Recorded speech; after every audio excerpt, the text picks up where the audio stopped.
O presente vídeo refere-se a um breve resumo do artigo A Evolução do Gene OX, desenvolvido por Wood e seus colaboradores, publicado em 1994.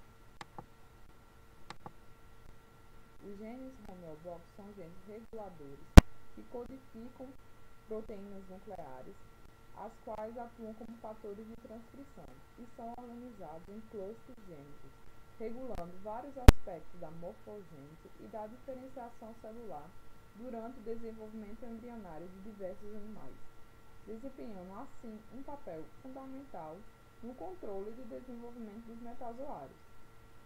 A família desses genes é grande e variada, mas para o propósito do artigo aqui apresentado, foi conveniente dividir em dois grupos, os genes OX e os genes não OX, ou divergentes, sendo o gene OX caracterizado pela definição da identidade antero-posterior e de fundamental importância devido ao alto grau de conservação evolutiva.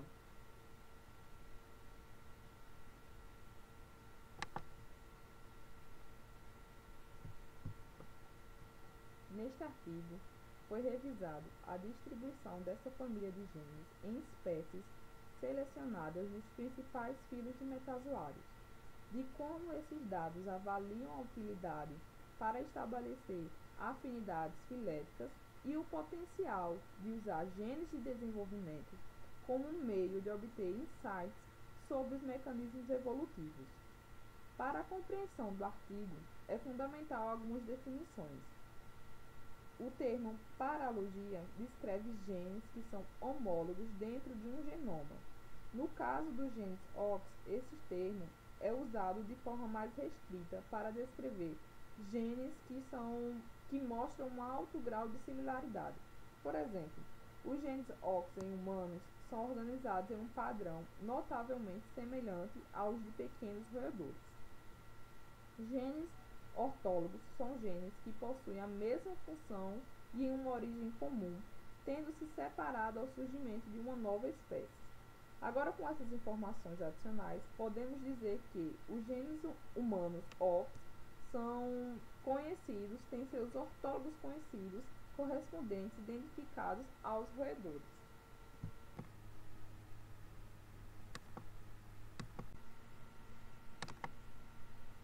Como falado anteriormente, os genes OX em humanos apresentam uma semelhança com o dos ratos.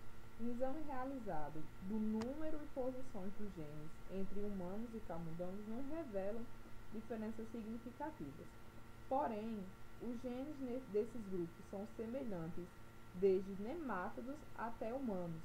Se compararmos os genes OX em Drosophila com seus homólogos de mamíferos, observamos mais uma vez evidências de colinearidade ortóloga, apesar da divergência de 1 bilhão de anos entre as moscas e mamíferos. Apesar de algumas semelhanças dos genes OX entre esses grupos, há diferenças. Por exemplo, entre Drosophila e camundongo, que podem ser explicados, por exemplo, por eventos de perda de genes ou duplicação de genes independentes. É importante aqui distinguir claramente os possíveis mecanismos que podem contribuir para as diferentes sequências após a duplicação do gene OX. Uma é imaginar que a maioria das bases de nucleotídeos e resíduos de aminoácidos são substituídos sem pouco ou nenhum valor adaptativo e, portanto, a similaridade das sequências divergem com o tempo nos genes duplicados. E uma outra alternativa é um modelo adaptativo que supõe que uma sequência pode ser crucial para a execução de uma função vital, portanto, está severamente restringida em relação a uma mudança. Em relação a esse segundo ponto, levanta-se uma pergunta, um questionamento. Se os genes do desenvolvimento são obrigados a mudar, como que a evolução progride? Uma possível solução reside na duplicação do gene, em que o gene original é amplamente mantido e os genes duplicados sofrem mudanças até que também se integrem ao tecido de desenvolvimento. sob esta hipótese de duplicação de genes com o congelamento do gene original, as funções genéticas ancestrais são conservadas à medida que as contemporâneas evoluem. Este modelo afirma que a evolução de genes relevantes para o desenvolvimento é alimentada pela duplicação de genes. Vários estudos experimentais mostram a conservação funcional do sistema OX entre espécies distantes, mas estão relacionadas, ou melhor, coincidem com o modelo congelar genes e duplicar. Por exemplo, em um experimento realizado com o OXD4 humano e o OXB6 de roedor, expressos sob o controle de um promotor de choque térmico em moscas transgênicas, os fenótipos resultantes sugeriram que as proteínas do homodomínio de vertebrados funcionam de forma semelhante às contrapartes da drosófila. Esses resultados demonstram que os mecanismos que reagem à expressão do gene OX foram fortemente conservados durante períodos evolutivos de até 600 milhões de anos. Esses exemplos fornecem forte apoio para o conceito de integração genética em processos de desenvolvimento e subsequente conservação desses sistemas por longos períodos de tempo.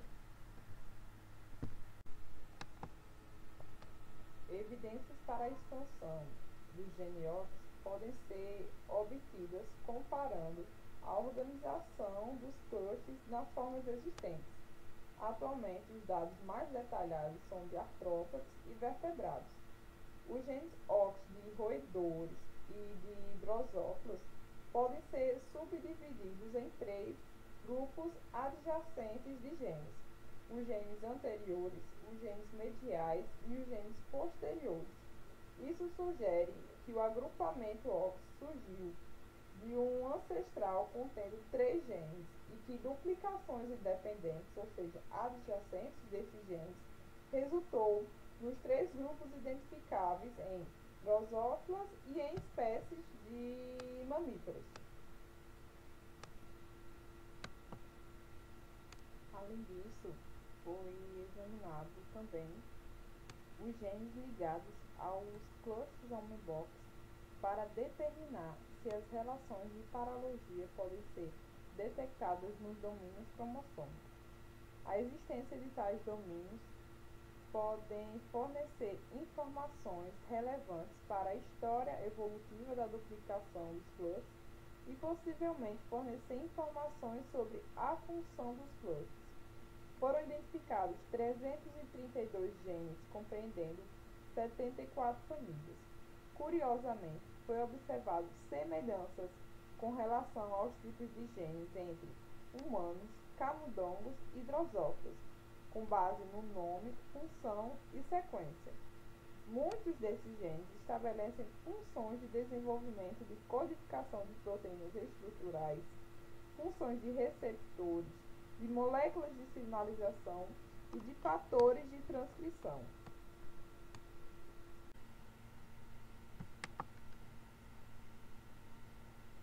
Os dados levantados até aqui nos mostram a distribuição do gene OX nos principais filos de metazoários.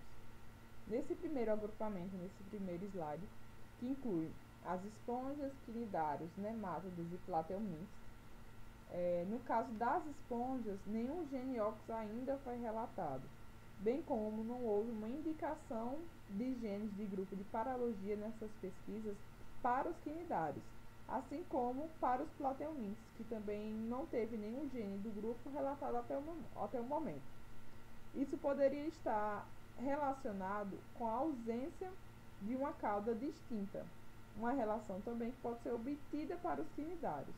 Em contrapartida, o cluster homeobox, mais amplamente estudado e mais bem definido em termos de ligação física e a expressão de desenvolvimento em um não-celomado, é os nemátodos. Esse fato pode ser significativo em relação à presença de regiões bem definidas de cabeça, meio e cauda. Os celomados artrópodes, anelídeos e moluscos compartilham várias características de desenvolvimento, incluindo a clivagem espiral. Resultados interessantes foram relatados para vários artrópodes. Nos crustáceos, o cluster de Geniox foi caracterizado em uma triagem de PCR. 5 sequências de Geniox foram recuperadas de um sugestível único cluster. No caso dos anelídeos, houve relatos isolados de Geniox em sanguessugas, mas até agora não teve nenhuma pesquisa abrangente realizada.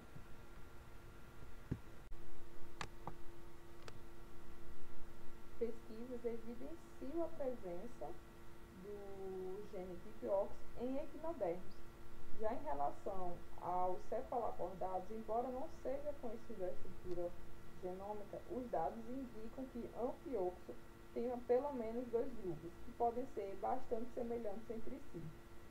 Em relação aos vertebrados existentes sem mandíbula, as pesquisas indicam que a lampreia tem pelo menos 3 e possivelmente 4 grupos de Geniox.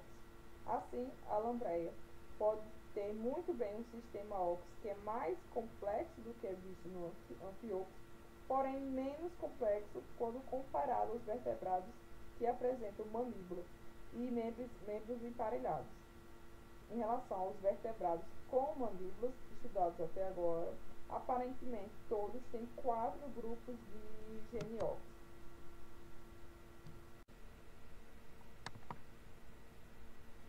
As implicações dos resultados aqui apresentados indicam que quase todos os principais filos metazoários examinados até o momento revelam a presença de Geniox. Essa distribuição quase universal é um indicativo de um alto processo de desenvolvimento conservado que é compartilhado pelos metazoários. Este resultado tem profundas implicações para a nossa compreensão da biologia do desenvolvimento, da evolução e da interação entre esses dois. Essas características fazem possível identificar Geniox homólogos com um alto grau de confiança em grandes distâncias filogenéticas, facilitando a análise quantitativa usando comparações de nucleotídeos e sequências de aminoácidos. Por fim, concluo que o artigo demonstra uma correlação positiva entre o Geniox e a complexidade morfológica. E a importância desse estudo se dá por trazer uma riqueza de informações sobre os mecanismos do Geniox e o papel desse gene no desenvolvimento e na morfogênese.